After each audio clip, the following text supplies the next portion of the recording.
The art of toggling, moving from one state to another, and learning how to effectively and artfully make your way from one state or one environment of life to another environment of life, and realizing that the toggling between those two is very important. A number of years ago, I think related to maybe the time of life I was in, I came across an article by a counselor, a psychologist, Joan Kofadimos. And the title captured my attention. It was "Why Executives Lose Balance." And so I read the article and found it fascinating because she said in all of her work with executives, with leaders, she found a common pattern, and that is that leaders found it over time not easier on their bodies or their brains or their emotions, but easier for their focus to focus on matters of mastery, achievement, engagement, action in the world. And they found it more and more difficult to focus on engagement, contemplation, solitude, and the matters of intimacy with family and friends, with children. And she said her premise was that the loss of balance is because it seems that for leaders, and maybe for many of us, it is easier to focus on the outside of things than to really get down and focus on the inside of things. It's easier to handle the externals of our world, to-do lists and projects and things to do, than it is to sit with your family around a dinner table or with your kids at night on the back deck or the front porch and talk to them about their day. She said she talked to one executive and she said, "Why do you think it is that you are so imbalanced and you are just drawn to spend so much time at work?" And he said, "Be honest with you, I go to work and I am in charge of an entire realm, and I make $100,000 decisions. I can direct people and so forth. And when I go home, I can't get my 14-year-old to cut the lawn." So he said, "I find it easier to go there than to deal with the challenge of raising a 14-year-old. And so intimacy is lost, and action and engagement and running and outer performance is focused on." It's a fascinating kind of thing about why we lose balance. What we're talking about today is the issue of toggling our places of engagement to a place of disengagement, from our place of service to place of solitude. And it isn't that one is more important than the other. They are both equally important. It's similar to what Pope Gregory said in the 5th century, is that really we wear two sandals: care for others and care for ourselves. So we do our work in the world, we walk in the world, but we also need to walk in a way that we are caring for ourselves. And they are both needed to walk for the long term. So these days, I think perspective taking and learning to pay attention and deeper attention, making sense of our world, our small little world, our larger world, is more important than ever. But we can get hoodwinked into thinking that there isn't much time for that kind of high balcony view. We've got to get down on the dance floor and get the work done. And so we sacrifice that other element that we need to toggle with. So we're going to give you a number of metaphors for this matter of the art of toggling. And I want to begin with one that is rooted in the sacred text of Scripture. If you read Luke chapter 6 and begin at verse 12, there's a narrative and a scene that is poured out there by Luke, in which he says that Jesus went out. There's some directional references in the text that are very interesting. Jesus went out to the mountain to pray. A few verses later, it says Jesus went down and with his disciples to a level place.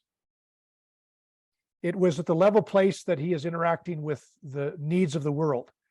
He is teaching, he is touching lives, he is healing people. It's frenetic in its activity. There are people everywhere, there are needs everywhere. But there's this picture that Luke gives us that Jesus went out to the mountain and went down to the valley. A number of years ago now, G. Campbell Morgan, who was the preacher pastor at Westminster Chapel. If you've ever been to London, Westminster Chapel is a few blocks away from Westminster Abbey. And G. Campbell Morgan was known as one of the prince of preachers in England for many decades, incredible expositor of God's word. And he had a message that he gave entitled The Mountains and Valleys in the Ministry of Jesus.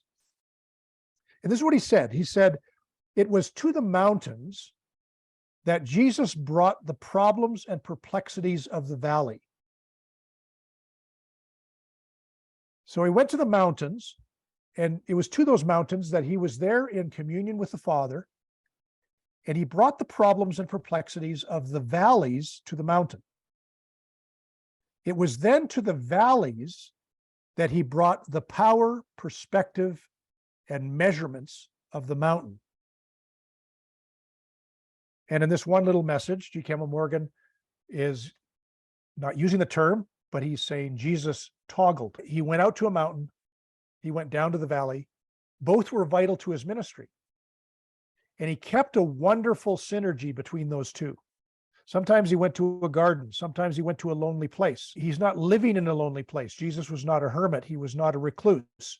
He was not an ascetic. He was engaged in the front line of the world, but the rhythm and the toggling is a toggling between time in the mountain and time in the valley. And he's bringing the things of the valley to the mountain. He's bringing the power, perspective, and measurements of the mountains to the valleys. So that's one metaphor. It's one rich picture of an image. And so the toggling is between these two. The second one is the one that John referred to earlier, and it's another metaphor, which is the balcony and the dance floor. And this is one that is in a lot of leadership literature. Ron Heifetz from Harvard and the Kennedy School of Government uses this to refer to the essential need for leaders to certainly be on the dance floor of their leadership. Your dance floor is unique to you. It involves all of the relationships and interactions you have in the small circle of your personal life, your family, but it also involves your organizational life, your career, your vocation, the things you're doing in the world. The dance floor can also involve things in your community. It can also involve our wider world. But we're often, in our today's culture, we're often just drawn to the dance floor, and we're whipped up into the frenzy of what's on the dance floor. And Ron Heifetz makes this point that adaptive leaders must learn how to regularly get to the balcony to see their dance floor. Because on the balcony, you realize the movements in a different way than you do when you're on the floor. You discern things, emotions and movements. You see gaps in your understanding when you're on the dance floor that you only see when you're on the balcony. So you go to the balcony regularly. You take time to muse and pray and see and look broader than you can ever see when you're on the dance floor, because the dance floor is very noisy. It can be very frenetic. It can be crowded. And so the balcony, we toggle between dance floor, because we have to engage the world, engage our work, family, and so forth. But we toggle to a balcony. It is a different state and place. And for Heifetz, he says, one of the things you can learn is how to go to the balcony in the midst on a dance floor. So in the middle of your day, you're in a meeting and you're feeling all this kind of noise and sometimes confusion. And he says, one of the skills to learn is in that moment, take yourself to a place of looking at the bigger picture and ask, what's going on in this room right now? What am I sensing about the words, and what's the music beneath the words? What's being not said at a deeper level? And you can toggle in the moment. This is referred to as reflection while in action. And it's another skill that I think we need to learn more and more of, how to be reflective while in action, because I've been taught, you should reflect before the action. You should, after the action, take time to reflect. But there's actually a way to reflect while in action. And that's a further, deeper learned skill. So balcony and dance floor. This one is for those who perhaps like an athletic metaphor. Those who have been involved in sports know that the playing field is one thing. The press box is a quite different perspective. Some would adapt this somewhat to say the playing field and the practice field. So the playing field is where you're playing the actual game. The practice field and press box perspective is where you're preparing for the game. You're seeking to play the game better. You're seeing the game differently. And so you toggle. And coaches, almost all sports now, have coaches that are above the game. They're seeing it from above, because from above, they see something quite different than the head coach who's on the sideline looking out at really what must be just a mass of bodies. The press box is very important because you realize why that coverage was missed, why that player got free, where the breakdown was. The coach on the sideline may have an idea, but it's the coach in the press box who's able to see it from a different level. So practice and playing field. Practice is very important. The playing field is very important, but we toggle. It'd be a bad team that would say, all we're going to do is play. Game day, that's all that matters. That would not be a team that would win. Neither a team that says, we're going to just practice. No, you need to practice and play the game. But that toggling, and when it's done effectively, when you practice in a great way and then you get on the field, those things come together, different things happen. So this is a sports analogy. The fourth metaphor is the bird's eye view and the worm's eye view. I picked up this metaphor from Muhammad Yunus. Some of you will recognize the name Muhammad Yunus. He is the founder of the Grameen Bank. He worked for many years in Bangladesh, 1970s, 1980s, into the 1990s. In 2006, Yunus received the Nobel Peace Prize in economics. And Yunus tells the story of their university in Chittagong University in Bangladesh. And he said, we were a group of very smart economists. We had an economics department, and we were studying the problem of poverty in Bangladesh and in other nations around us. And he said, as economists, we were really smart people. We had theories, and we had binders of theories about how you deal with poverty. We spent our talents detailing processes for development and prosperity. But he said, as we did our work, he said, I realized that we didn't take much time reflecting on the true origins and way in which on the ground poverty had developed through many decades and many centuries. So they decided to do something quite unconventional. And Yunus said, I decided to not stop being an economist, but I decided to become an anthropologist. And so you go forward 2 years, this is in 1970s, a woman named Sophia Begum goes out into the field. Of all things, she goes out into the field and she goes to villages, goes to very poor villages, and she walks around. And this was part of their strategy. They said, we need to somehow, we've had a bird's eye view for years of poverty, of the poor in our own nation, of hunger. And so she goes out and she comes into a village. And she sees a woman next to a small hut, and has a stool between her knees, and she's working a little bit of a crop. And this woman's fingers severely calloused, fingernails blackened by grime, completely engaged in her work. And she all of a sudden notices that this woman is there, this professor, and she drops the bamboo, she springs to her feet and runs inside her hut. And she says to the woman, don't be frightened. We're not strangers. We teach up at the university. We want to ask you a few questions. But she hid inside her hut so she could not see her. There's nobody home. Women in Bangladesh are not supposed to speak with men and often other women other than close family members. So finally, she talked her to come out, and it was here in the village of Jabra where Yunus and researchers from Chittagong University absorbed themselves in the lives of India's poorest people. And he said, we sought to understand for the first time poverty from a worm's eye view.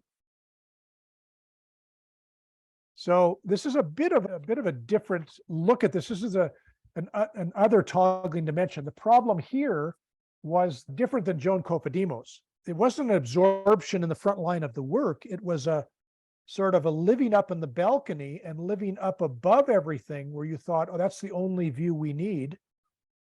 Their failure of toggling was from that view down to the worm's eye. And so you just begin to see it can go either way. You can have some organizations that are living on the balcony. They have no idea what's going on the dance floor. They wouldn't know a customer if the customer hit them in the face. They're up in their chateau. They're chateau generals, as I think Harry Truman referred to some generals. This is the worm's eye view. And he said, when you hold the world in your palm and you inspect it only with a bird's eye view, you tend to become arrogant. You do not realize that things get blurred when seen from an enormous distance.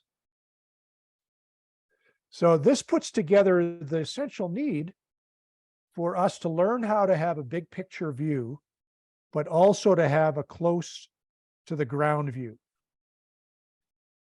The importance of seeing from the high ground, because you do see at a broader level more, but also you need to see at that ground level and see clearly there. One without the other blurs our vision. So Eunice wrote, he spent time with women who separated rice from straw with their bare feet 10 hours per day. He toiled with farmers in fields to try to help them improve their irrigation systems. And he went from home to understand how people like Sophia made their living. The insights he learned, he said, I tried a great number of things, Eunice wrote. Some worked, others didn't. Helping a small group of farmers improve their crop yields, for example, only went so far.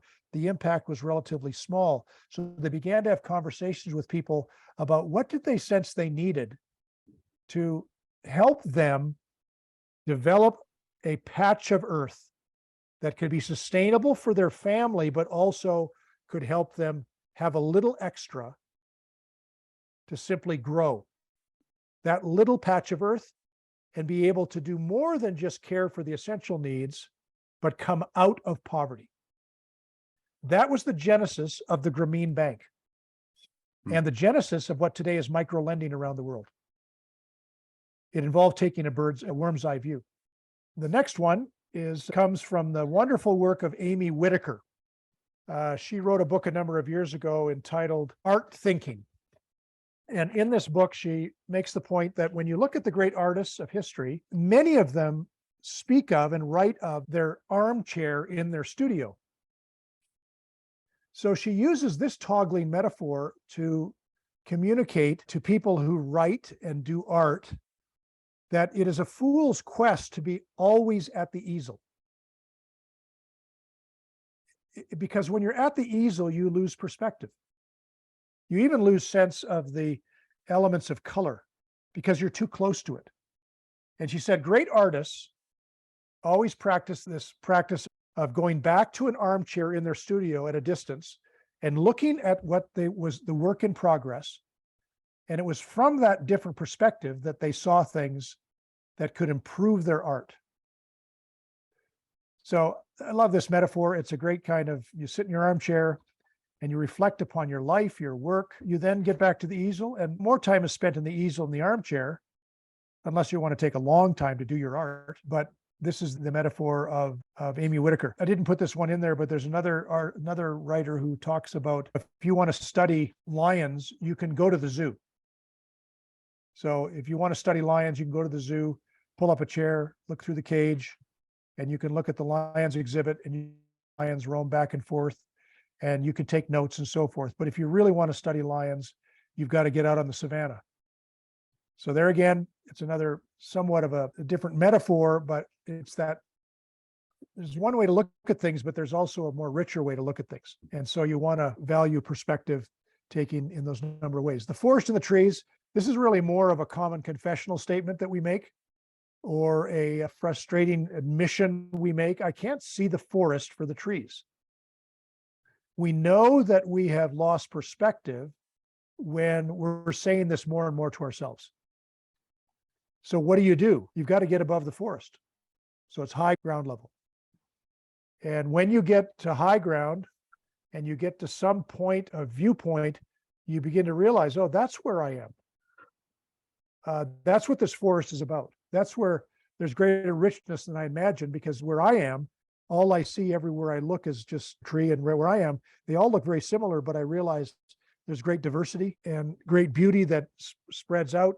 And so this admission is simply our way of saying, on the floor of the forest, every stand looks the same, but above the forest, I can see a different landscape and I can see the rich diversity. So this is get to high ground. It's important to be on the ground, but get to high ground is another way of framing this. It may be that the idea of zooming in and zooming out. Could be a metaphor or a kind of phrasing that you use. When we zoom in, we're involved in focal, what someone has called firing range type of behavior.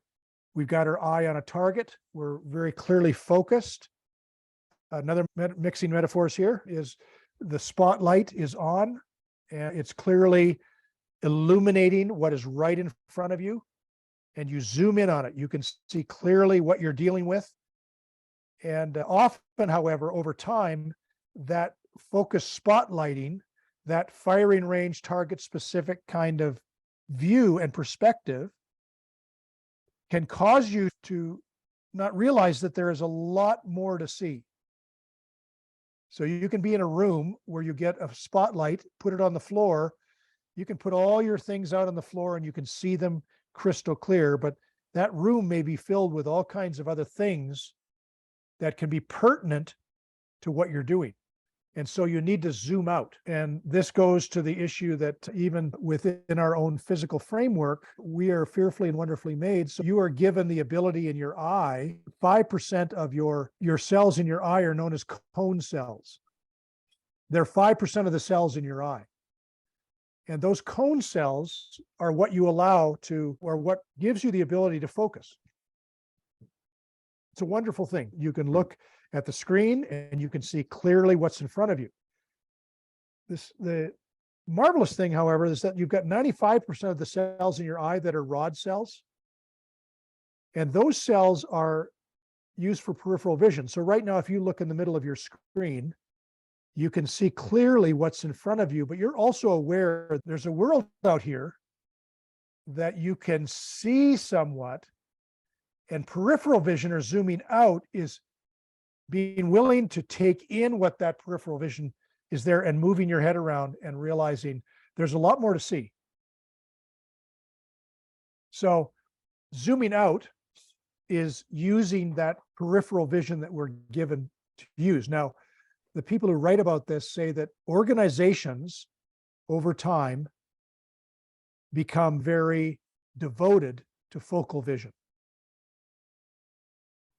That is, their spotlight effect is that they see very clearly what's right in front of them and they tunnel down on that, they focus on it. The organizational resources devoted to peripheral vision are in many organizations quite small.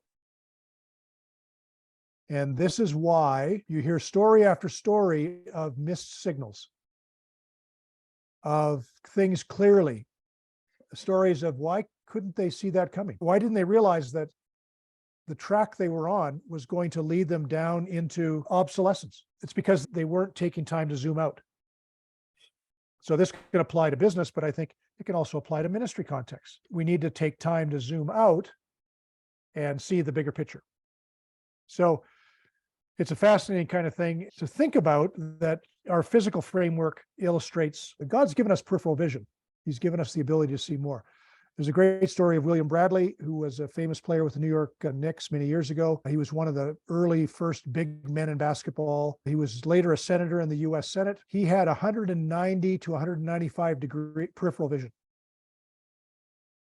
as a basketball player. They said he was an amazing passer because he could actually see beyond 180 degree peripheral vision, is directly out, straight line from your eyes. He could see a little bit back behind 180 degrees.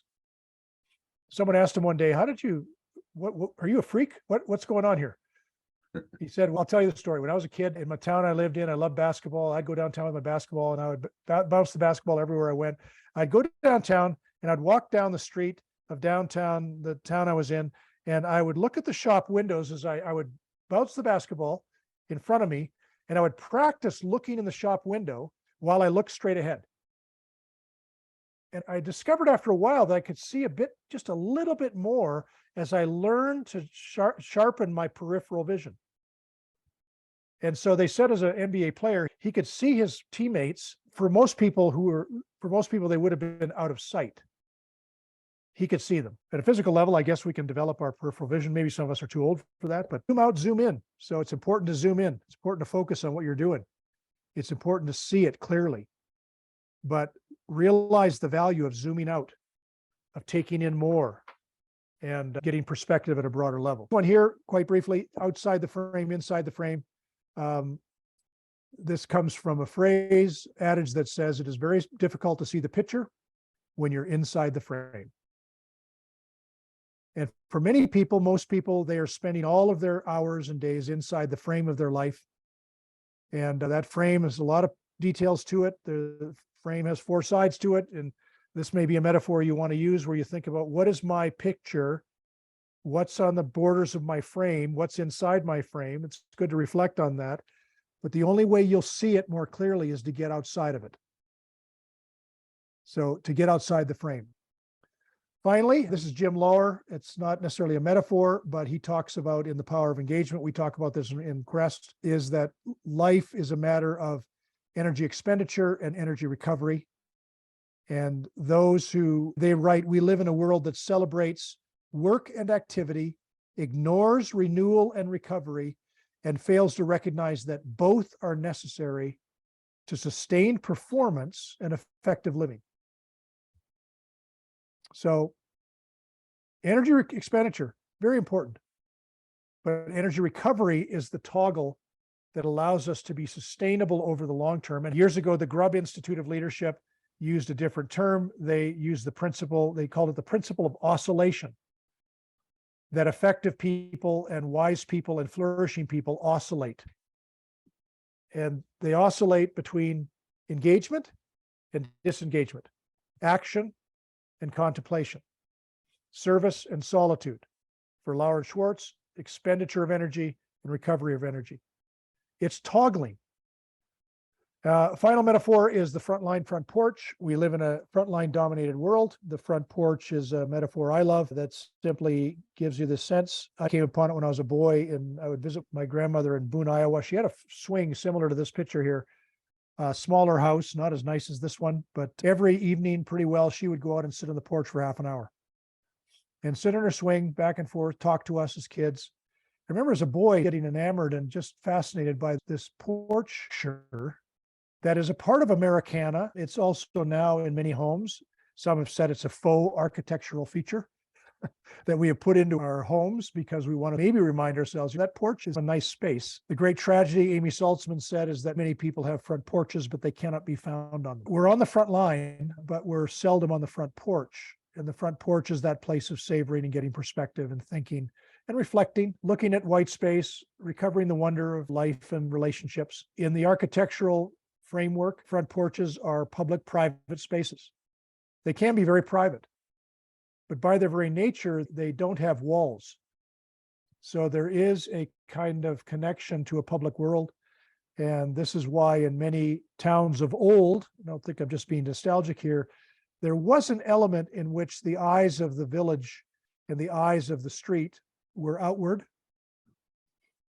And kids were parented by other parents. Because people would sit on their front porch and see some kid acting up and say, hey, kid, don't do that.